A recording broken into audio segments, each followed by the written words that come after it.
Hey, what's up, stock compounders? Brad here. So, continuing our Charlie Munger Psychology of Human Misjudgment series, today we're talking about number 23, Twaddle Tendency. Okay, the 23rd cognitive bias in the series. I'm going to start reading out of Poor Charlie's Almanack. We're going to jump into a blog post, kind of deepening our understanding of Twaddle Tendency, and then we're going to visit our favorite AI, ChatGPT-4. So from Poor Charlie's Almanack on Twaddle Tendency. Man, as a social animal who has the gift of language, is born to prattle and to pour out twaddle that does much damage when serious work is being attempted. Some people produce copious amounts of twaddle and others very little. A trouble from the honeybee version of twaddle was once demonstrated in an interesting experiment. A honeybee normally goes out and finds nectar and then comes back and does a dance that communicates to the other bees where the nectar is. The other bees then go out and get it. Well, some scientist, clever like B.F. Skinner, decided to see how well a honeybee would do with the handicap. He put the nectar straight up, way up. Well, in a natural setting, there is no nectar a long way straight up. And the poor honeybee doesn't have a genetic program that is adequate to handle what she now has to communicate. You might guess that this honeybee would come back to the hive and slink into a corner, but she doesn't. She comes into the hive and does an incoherent dance. Well, all my life, I've been dealing with the human equivalent of that honeybee. And it's a very important part of wise administration to keep prattling people, pouring out twaddle far away from the serious work. A rightly famous Caltech engineering professor, exhibiting more insight than tact, once expressed his version of this idea as follows. The principal job of an academic administration is to keep the people who don't matter from interfering with the work of the people that do. I include this quotation partly because I long suffered from backlash caused by my version of this professor's conversational manner. After much effort, I was able to improve only slightly.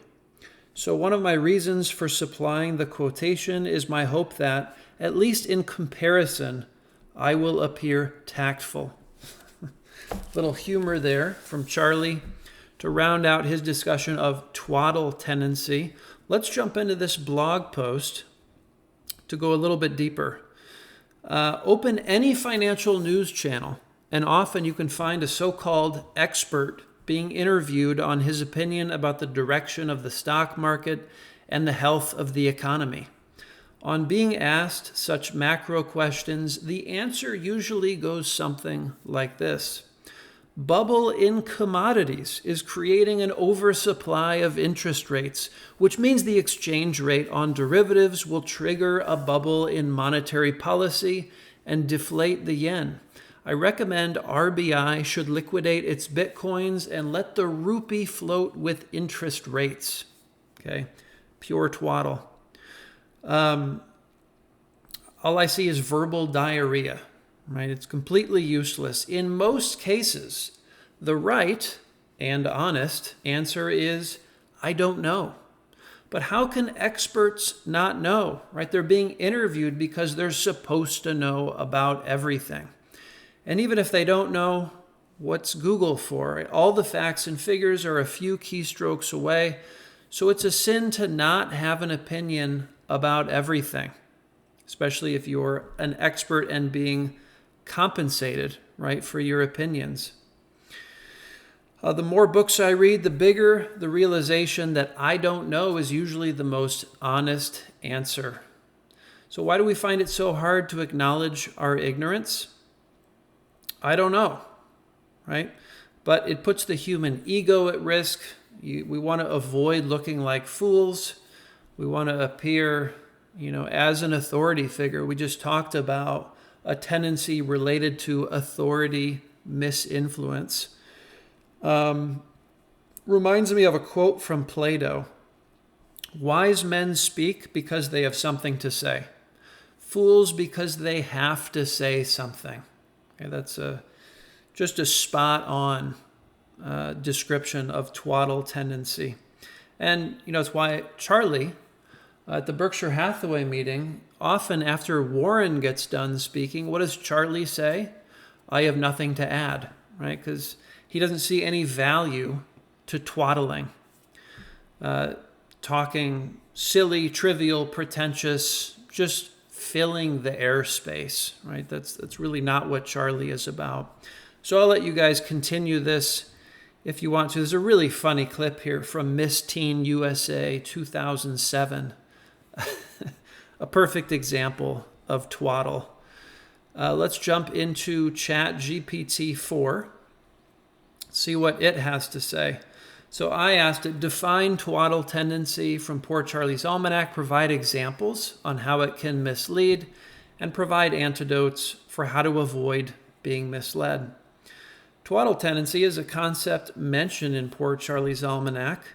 The term refers to the human inclination to engage in or listen to meaningless, superficial, or unreliable information. This tendency can mislead people and cause poor decision-making or reasoning. Examples of how twaddle tendency can mislead. 1. Media consumption.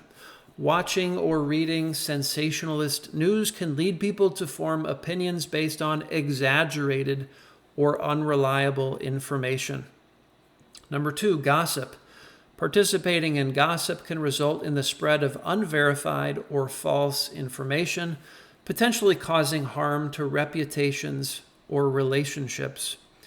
Number 3, financial advice. Listening to stock tips from people without a solid understanding of the market can lead to poor investment decisions.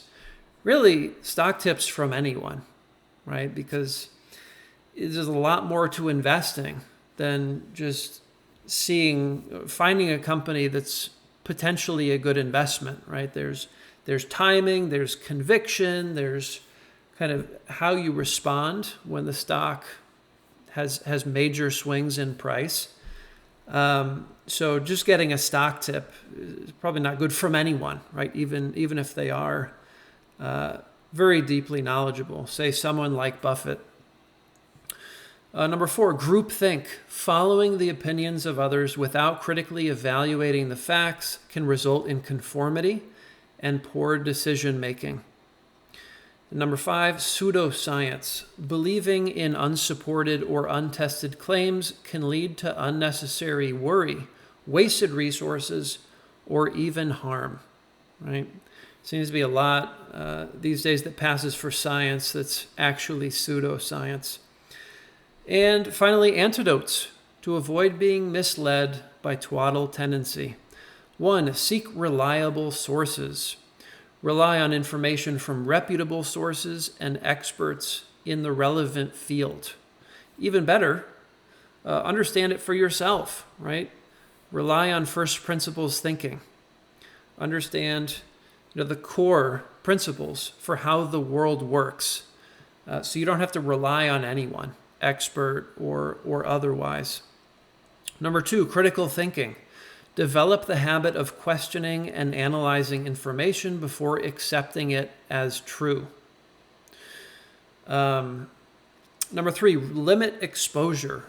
Reduce the time spent on unproductive activities such as watching television, scrolling through social media, or engaging in gossip, right? Identify these really big sources of twaddle and cut them out of your life. Number 4, focus on the essentials. Prioritize meaningful tasks, information, and relationships over trivial matters. And finally, number 5, educate yourself. Invest in learning and personal development to strengthen your knowledge and reasoning abilities.